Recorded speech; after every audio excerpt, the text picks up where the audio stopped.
बिलासपुर जिला के अंतर्गत बिल्हा के चकरभाठा थाना क्षेत्र कड़ार के बुचड़ी भाठा में लंबा समय ले भू माफिया के द्वारा अवैध मुरुम उत्खनन करे जावत रही से इला रोक लगाए बर ग्राम सुरक्षा जय मां दुर्गा महिला समिति के द्वारा रातकन के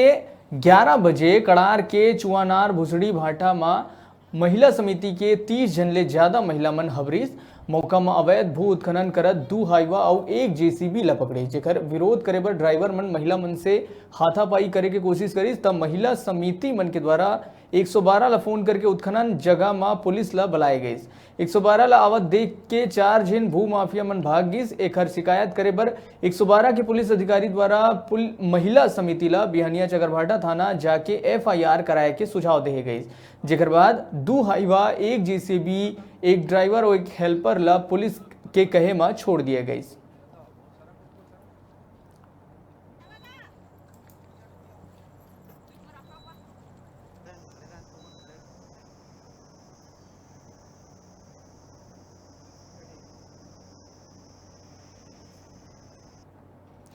छोटे से ब्रेक बार यहाँ रुकथन, फिर आप मन बने रहो हमारे संग, देखते रहो न्यूज़ 36 छत्तीसगढ़ के आवाज।